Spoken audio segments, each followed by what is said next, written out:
ఐటీలో ఎంట్రీ కావాలా? Trainee software engineer గా అజా కోడింగ్ ట్యూటర్ లో 2 వీక్స్ ట్రయల్ పీరియడ్ లో వెంటనే చేరండి. Welcome to Suman TV. నేను మీ సుమన్ టీవీ నాగ్. చాలామంది కమ్యూనికేట్ ఏదైనా చేయాలి అనుకునేటప్పుడు ఎవరెవరితో ఏ విషయాలు మనం షేర్ చేస్తున్నాము, ఎవరెవరితో ఏ విషయాలు షేర్ చేసుకోకపోతే మంచిది. ఎస్పెషల్లీ ఫ్యామిలీలో మనం ఉన్నప్పుడు ఏ విషయాలు బయట వాళ్ళతో చెప్పుకోవాలి, ఏ విషయాలు బయట వాళ్ళతో చెప్పుకోకూడదు అనేటువంటి విషయాలు ఒక 5 డెఫినెట్గా ఉంటాయి. ఆ 5ని ఎప్పటికీ కూడా మన జీవితంలో ఎవరితోనూ పొరపాటును కూడా షేర్ చేయకూడదు. దానివల్ల చాలా నష్టపోతూ ఉంటాము. ఆ 5 విషయాలు ఏంటి, వాటికి సంబంధించినటువంటి వాటిలో ఒకవేళ మీరు షేర్ చేస్తే ఎలాంటి కాన్సిక్వెన్సెస్ ఉంటాయి, షేర్ చేయకపోతే మన ఇంటి గుట్టు మనరట్టు ఏ విధంగా మనలోనే దాచుకొని మనకు ఉండేటువంటి ఫ్యామిలీని ఏ విధంగా అప్లిఫ్ట్ చేసుకోవచ్చు అనేది ఈరోజు మనతో పాటు ప్రముఖ అడ్వకేట్ శశికాంత్ గారు ఉన్నారు. అది వారి మాటలో తెలుసుకుందాం.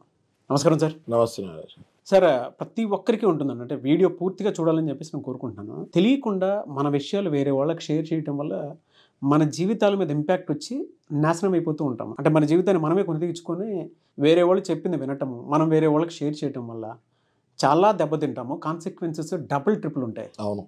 ఏ విషయాలు ఫ్యామిలీలోనే పెట్టుకోవాలి, అటువంటి విషయాలు బయట ఎప్పుడూ కూడా రివీల్ చేయకూడదు బయట వాళ్ళకి. ఆ 5 విషయాలు ఏంటి సార్ అవి? చాలా మంచి, చాలా సెన్సిటివ్ టాపిక్ ఇది. చూసే ప్రేక్షకులకు నేను చెప్పేది ఏంటంటే చాలా జాగ్రత్తగా వినండి. ఇది నాగరాజు గారు ఏదైతే టాపిక్ తీసారో ఇవాళ, ప్రతిరోజు నా దగ్గర వచ్చే క్లయింట్స్ కేవలం ఈ 5 విషయాల మీదే వస్తారు. అది ఏంటి అంటే టాపిక్ పాయింట్ టు పాయింట్ వెళ్దాం నాగరాజు గారు ఇది ఇవాళ.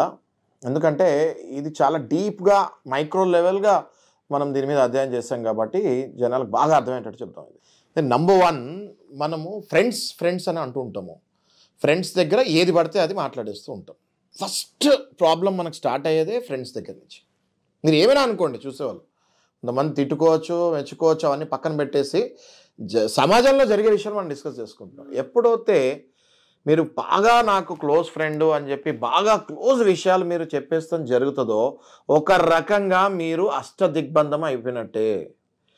ఎప్పుడైతే మీ మైండ్లో లేకపోతే మీ మనసులో ఉన్న చిన్న పాయింట్ అయినా అవ్వచ్చు, సరదాగా ఒక విషయం చెప్పచ్చు, మీ క్యారెక్టర్ అక్కడ డిసైడ్ అయిపోద్ది. నేను మీకు ఉదాహరణకి ఒక్క పాయింట్ చెప్తాను నాగరాజు గారు. నాకు ఈ సినిమా అంటే ఇష్టం అని చెప్తారు మీరు.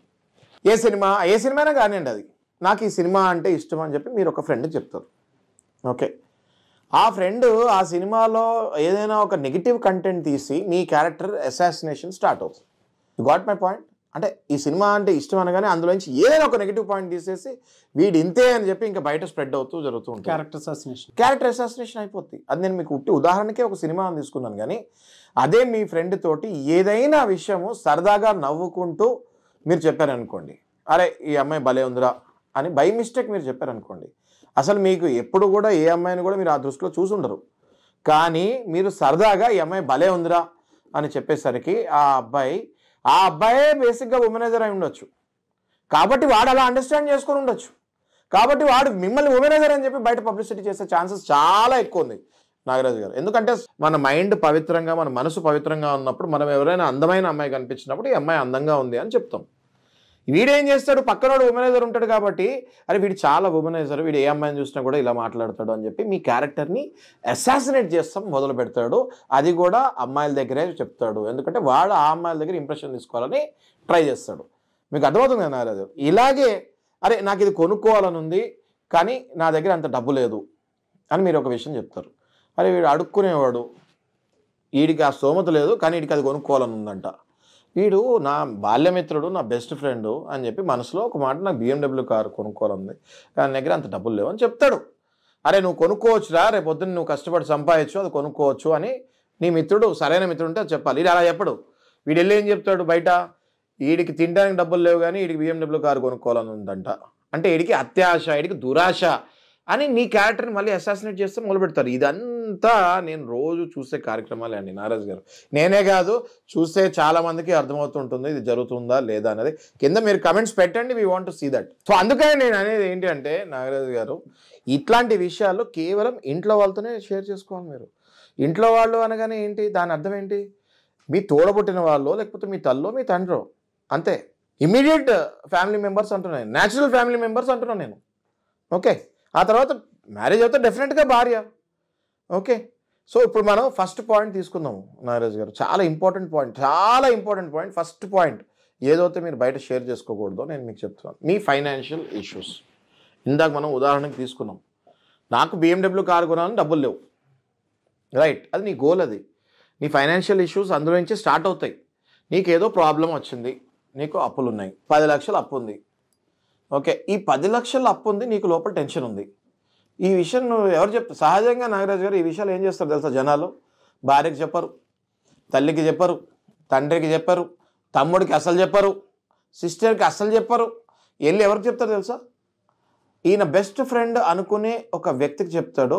ఆ వ్యక్తే మళ్ళీ వీళ్ళ ఇంట్లోకి వచ్చి చెప్తారు. ఇది సహజంగా జరిగే పనులే ఇవి. వీళ్ళు ఏం చేస్తారంటే వెళ్ళి నాకు 10 లక్షలు అప్పయింది, నేను తీర్చలేకపోతున్నాను, ఎంతో టెన్షన్లో ఉన్నాను, నేను డిప్రెషన్లోకి వెళ్ళిపోతున్నాను, నా వల్ల కాదు, నేను ఏం చేయాలి నాకు అర్థం కావట్లేదు అని ఈయన ఆ టైంలో ఏమనిపిస్తుంది అంటే ఒక మైండ్ అంతా ఒక టెన్షన్లో ఉంటుంది కాబట్టి ఒక నార్మల్ ఫ్రెండ్ని వీళ్ళు బెస్ట్ ఫ్రెండ్ అని అనేసుకుంటారు. కానీ వాడు బెస్ట్ ఫ్రెండ్ కాదు.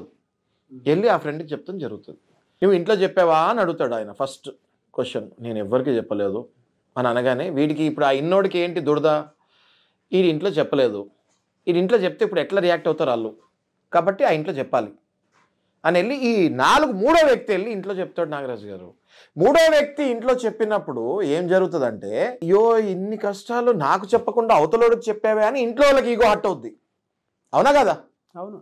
అప్పుడు ఇంట్లో వాళ్ళకి ఈగో హట్ అయినప్పుడు అసలు ఈ అప్పులు గిప్పులు టెన్షన్ పోయి నాకు చెప్పకుండా వాడికి ఎందుకు చెప్పావో అని వాళ్ళు అన్నంటాడు, వాళ్ళ అమ్మ అంటే వాళ్ళ తండ్రి అంటది. కొత్త సమస్య మళ్ళీ స్టార్ట్. అసలు నీ అప్పులు ఇప్పుడు వాడు 10 లక్షల అప్పు టెన్షన్ కంటే ఎక్కువ, అరే నేను ఈ విషయం ఇంట్లో చెప్పలేదు, వీడియోలు ఇంట్లో చెప్పాడు, ఆ టెన్షన్ ఎలాగో ఉంది. దాంతోపాటు మూడో వ్యక్తి నుంచి నాకు తెలిసింది నా పరువు పోయింది అని ఇంట్లో వాళ్ళు ఉంటారు.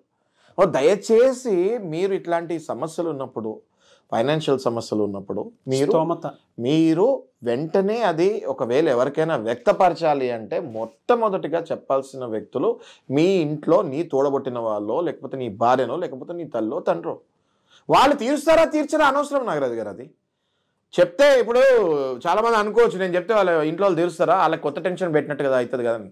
మరి ఇప్పుడు నువ్వు మూడోడికి చెప్పావు, మూడోడు వెళ్ళి చెప్తే అది టెన్షన్ పెట్టినట్టు కాదా? పరువు కూడా పోయినట్టే కదా, అది వాళ్ళకి ఈగో ఫీలింగ్ కదా వాళ్ళకి. Yes or no? సో డైరెక్ట్గా మీరు చెప్పండి, మీ సమస్యలు ఉంటే మీరు ఇంటికి వెళ్ళి చెప్పండి. ఇంట్లో ఏదో ఒక రకంగా అట్లీస్ట్ నీకు మోరల్ సపోర్ట్ ఉంటారు. రేపు పొద్దున ఆ క్రెడిట్ కార్డ్ కలెక్షన్ ఓడో లేకపోతే ఆ లోన్ కలెక్షన్ ఓడో మీ ఇంటికి వచ్చినప్పుడు వాళ్ళకి ఆల్రెడీ తెలిసి ఉంటుంది కాబట్టి వాళ్ళు కవర్ చేస్తారు. నువ్వు చెప్పకపోతే అప్పులో ఇంటికి రారా? ఖచ్చితంగా వస్తారు కదా. నువ్వే ముందు చెప్పి మెంటల్గా వాళ్ళని ప్రిపేర్ చేసి ఉంచితే రేపు పొద్దున థర్డ్ పర్సన్ వచ్చి ఇదిగోండి మీ అబ్బాయి ఇంత అప్పు చేస్తే నాకు ఇంత ఇవ్వాలంటే మాకు తెలుసయ్యా, టైం పడుతుంది అని వాళ్ళే కదా సపోర్ట్ చేసేది మీకు. ఆ టైంలో మీ ఫ్రెండ్ ఉంటాడా ఇంట్లో? మీ భార్య ఉంటుంది కానీ మీ ఫ్రెండ్ ఉంటాడా ఆ టైంలో? ఉండడు కదా. సెకండ్ పాయింట్ నాగరాజు గారు, పర్సనల్ ఇష్యూస్ అండి. ఓకే, నీ personal feelings what ever it is. ఏదో ఒక విషయం మీ భార్య మీకు నచ్చింది చేసింది, ఓకే, నువ్వు ఇక అది గిలగిలా కొట్టుకుంటూ ఉంటుంది ఎవరికి చెప్పాలా అనేది. ఓకే, అంటే నీ పర్సనల్ ఫీలింగ్స్ నచ్చలేదు, అది 2 రోజులు ఆగి మళ్ళీ ఆమెకే చెప్పొచ్చు.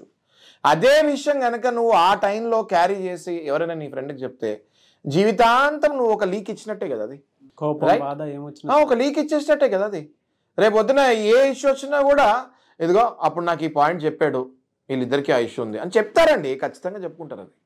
So why do you want to unnecessary leak your personal issues to someone else? అంటే వేరే వాళ్ళకి ఎందుకు చెప్పాలి అంటారు నేను. మీకు అర్థమైంది కదా. మీకు కోపం వచ్చింది, 2 రోజులు ఆగండి, ఆ కోపం ఏదో మళ్ళీ మీ భార్యకే చెప్పండి. సిమిలర్లీ భార్యలకు కూడా నేను చెప్పేది, భర్త మీద మీకు ఏదో కోపం వచ్చింది, 2 రోజులు ఆగి మళ్ళీ మీ భర్తతోనే డిస్కస్ చేయండి. ఇవన్నీ కూడా డైవర్స్కి అయ్యే కారణాలండి ఇవన్నీ కూడా. నాగరాజు గారు గుర్తుపెట్టుకోండి మీరు. ఇమోషనల్ డిపెండెన్సీ, నాగరాజు గారు ఇప్పుడు దాకా నేను చెప్పింది ఏంటంటే పర్సనల్గా ఇమోషనల్గా ఎవ్వడి మీద డిపెండ్ అవ్వకూడదు. ఎందుకు అవ్వాలి? ఇమ్మెచ్యూర్డ్గా ఉన్న వాళ్ళు ఇమోషనల్గా వేరే మీద డిపెండ్ అవుతారు. రేపు పొద్దున అవే సమస్యలు తెచ్చిపెట్టేవి. అర్థం చేసుకోండి. మూడో పాయింట్ నాగరాజు గారు, కెరియర్ అండి బాబు. ఓకే, ఈ కెరియర్లో మీకు ఎన్నో గోల్స్ ఉంటాయి. ఓకే, కూర్చుంటారు మీరు ఇలా ఆలోచిస్తూ ఉంటారు, టక్కుమని ఆ టైంలోనే ఎవరో వస్తారు ముందు నుంచి, నేను ఇలా చేయాలనుకుంటున్నా అని మీరు అంటారు. మీకు అప్పుడు ఫ్లాష్ అయి ఉంటుంది, అది నేను ఇలా చేయాలనుకుంటున్నా అని అంటారు. కట్ చేస్తే మీ ఎదురుగుండా ఎవరైతే విన్నారో వాళ్ళు చేసేస్తారు ఆల్రెడీ. అది కట్ చేస్తే తెల్లారి వాడు ఆల్రెడీ అది చేసేసి ఉంటాడు. మీకు అర్థమవుతుందా? అవును. సో ఇట్లాంటివి నేను పర్సనల్గా చూసిన సందర్భాలు చాలా ఉన్నాయి. ప్రొఫెషన్లో కూడా అది సహజం, యాజ్ ఎ స్టూడెంట్ అది సహజం, వ్యాపారంలో అది సహజం. ఇంటెలెక్చువల్ ప్రాపర్టీ అంటారు దీన్ని. ఏమంటారు దీన్ని? ఇంటెలెక్చువల్ ప్రాపర్టీ అంటారు. అంటే నీ మైండ్లో ఏదైనా ఎప్పుడైనా ఆలోచించుకునేటప్పుడు మాకు చట్టంలో మాకు లాలో అవి ఇంటలెక్చువల్ ప్రాపర్టీస్ బిగ్ సబ్జెక్ట్ అండి నాగరాజ్ గారు. మీరు ఏదైనా ఆలోచించుకున్నప్పుడు అది మీలోనే ఉంచుకోండి, దాన్ని ఎగ్జిబిట్ చేసి చూపియండి, దాన్ని ఓరల్గా చెప్పకండి. ఇంటలెక్చువల్ ప్రాపర్టీ అన్నది ఎప్పుడూ ఎవరితో షేర్ చేయకూడదు. ఈ ఇంటలెక్చువల్ ప్రాపర్టీ మీద కొన్ని వందల వేల లక్షల కేసులు మన భారతదేశంలో నడుస్తున్నాయి. మీకు బ్రహ్మాండమైన ఐడియా వచ్చింది, అప్పటికప్పుడే మీరు జనాలతో తప్పట్లు కొట్టించుకోక్కర్లేదు, ఆగండి, అది ఇంప్లిమెంట్ చేసి ప్రపంచం ముందు పెట్టండి. మీకు వచ్చిన ఒక ఐడియాని వెంటనే చెప్తే రేపొద్దున వాడు వెళ్ళి దాన్ని ఎగ్జిబిట్ చేసి మీకు చెప్పడు, మళ్ళీ దాన్ని బయట ఎగ్జిబిట్ చేసి కాపీ రైట్స్ కూడా ఉండవు. ఎందుకంటే అది జస్ట్ అది మైండ్లో మీకు అప్పుడే క్లిక్ అయ్యింది. ఇప్పుడు మన సినిమా ఇండస్ట్రీలో చూడట్లేదండి నాగరాజ్ గారు, ఓ సినిమా రిలీజ్ అవుతుంది ఇది నాదే అని చెప్పి 100 మంది వస్తారు, అప్పుడప్పుడు కరెక్ట్గా రిలీజ్ అయ్యే ముందు వస్తారు, ఇది నాదే అని. That is called intellectual property. Don't share with any one till you implement it అని నేను క్లియర్గా చెప్తాను మీకు. ఎన్ని కేసులు అండి బాబు దాని మీద, ఇంటలెక్చువల్ ప్రాపర్టీ మీద. పాయింట్ నెంబర్ 4 నాగరాజ్ గారు, హెల్త్ ఇష్యూస్ అండి. ఈ హెల్త్ ఇష్యూస్ జనాలు ఎవరితో పడితే వాళ్ళతో డిస్కస్ చేస్తూ ఉంటారు. Over a period of time మీకు ఆ రోగాలు తగ్గిపోయి ఉంటాయి, కానీ బయట ప్రపంచంలో మీరు ఇంకా రోగిష్లే అయి ఉంటారు. For example sugar. అసలు షుగర్ టెస్ట్ చేసుకున్న తర్వాత మీకు షుగర్ ఉందా లేదా అన్నది ఇప్పటికీ ఏ డాక్టర్ సరిగ్గా చెప్పలేకపోతాడు. మీకు తెలుసా ఆ విషయం? అవును. ఒక హాస్పిటల్కి వెళ్తే 2 డాక్టర్ని కలిస్తే ఒక డాక్టర్ షుగర్ ఉందంటాడు, ఒక డాక్టర్ షుగర్ లేదంటాడు. అంటే ఈ డాక్టర్ ప్రకారం ఈ లిమిట్ ఉంటే షుగర్ వచ్చేసినట్టు, ఈ డాక్టర్ ప్రకారం ఇంకా రాలేదండి అన్నట్టు. డాక్టర్లే మీకు షుగర్ ఉందా లేదా అని కరెక్ట్గా చెప్పలేని పరిస్థితిలో మీరు వెళ్ళి బై మిస్టేక్ మీరు ఒక ఫ్రెండ్కి చెప్తారు నాకు షుగర్ వచ్చిందంట అని. ఆ తర్వాత తెల్లారు మళ్ళీ డాక్టర్కి కలుస్తారు, బాబు 2 డాక్టర్లు చెప్తారు అప్పుడు మీకు షుగర్ లేదండి, కరెక్టే మీకు షుగర్ లేదు, మీ ట్యాబ్లెట్లు కూడా వేసుకోక్కర్లేదని. కానీ ఏదైతే మీరు ఈ విషయం బయట మీ ఫ్రెండ్కి చెప్పారో అది ఇంకో 100 మందికి ఆల్రెడీ షుగర్ అని వెళ్ళిపోద్ది. మీరు చూస్తూ ఉండండి, ఒక 4 కూర్చున్నప్పుడు ఏదైనా ఒక ఐటమ్ వచ్చినప్పుడు అరే ఇది వాడికి పెట్టగలరా నాయన వాడికి షుగర్ ఉందంటారు. వాడు ఒక్కసారిగా ఇట్లా చూస్తాడు అందరినీ, నేను ఎప్పుడు చెప్పాను నీకు అని. అప్పుడు చెప్పేవలేరా నువ్వు షుగర్ ఉంది, సరేలే మొహమాట పడుతున్నావు కానీ నీకు షుగర్ ఉందని మాకు తెలుసు అంటాడు. అది వెళ్ళిపోద్ది పబ్లిక్లోకి. ఇది మోస్ట్ కామన్ అండి, ఇది నాగరాజ్ గారు. పబ్లిక్లోకి అది వెళ్ళిపోద్ది. అలాగే బీపీ చిన్నవి, ఓకే నేను బీపీ టెస్ట్ చేసుకున్నావు, 1 డేస్ బీపీ టెస్ట్. మీకు తెలుసా ఒక విషయం, బీపీ తీసుకుంటే 4 సార్లు 5 సార్లు యావరేజ్ చూసుకోవాలి.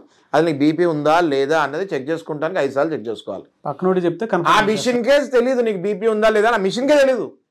నువ్వు అలాంటిది వెళ్ళి అరే నాకు బీపీ ఉంది అనుకుంటారా పొద్దున్న నేను చెక్ చేసుకున్నాను అనగానే నీకు తర్వాత లైఫ్లో నీకు అసలు ఎప్పుడు బీపీ ఉండదు, కానీ ప్రజల దృష్టిలో నీకు బీపీ ఉన్నట్టే లెక్క. నువ్వు బీపీ బ్లడ్ ప్రెషర్ పేషెంట్ అయిపోతావు, షుగర్ పేషెంట్ అయిపోతావు, ఇంకేమైనా ఈ రెండింటికే ఇట్లా చెప్తుంటే ఇంకేమైనా పర్సనల్ రోగాలు ఏమైనా బై మిస్టేక్ ఏదైనా నోరుజారి చెప్తే నీకు రేపు పొద్దున్న ఏ రోగమైనా అంటిస్తారు. ఇప్పుడు అలాగే నాగరాజ్ గారు మనం చూస్తూ ఉంటాం కదా ఆఫీసులలో కానీ లేకపోతే కాలేజెస్లో కానీ ఆడపిల్లలకి మంత్లీ సైకిల్స్ ఇవి ఉంటాయి. ఓకే ఈ అమ్మాయిలు ఏంటి అంటే అరే నా క్లోజ్ ఫ్రెండే కదా అని చెప్పేస్తారు. ఓకే ఈ మంత్ పాజ్ అయింది అనేసి వెంటనే నోటోరియస్ గర్ల్స్ ఏం చేస్తారంటే రూమర్స్ క్రియేట్ చేసేస్తారు. అన్నెసరీ రూమర్స్ క్రియేట్ చేసేసి ఆ అమ్మాయికి ఎంతో మనోవేదన కలిగేటట్టు చేస్తారు. ఇది ప్రాక్టికల్గా జరిగే విషయాలు నేను చెప్పేది. నిజమే, ప్రెగ్నెన్సీ వచ్చేసింది అంట అన్న దాంట్లో తీసుకుని కరెక్ట్. అంటే ఈ అమ్మాయిలు ఏంటి అంటే పొరపాటున పాజ్ అయ్యాయంటే ఏదో పీసీఓడి. ఈ అమ్మాయి ఏం చేస్తుంది, ఇంకో నటోరియస్ అమ్మాయి ఏం చేస్తుంది వెళ్ళి అంటే ఇంకొక అబ్బాయికి చెప్తుంది. ఈ అబ్బాయి అదే పనిగా 100 మందికి చెప్తాడు. అర్థమైంది కదా మీకు, ఈ అమ్మాయి ఎంత మానసికంగా ఎంత వేదన పడుతుంటుంది.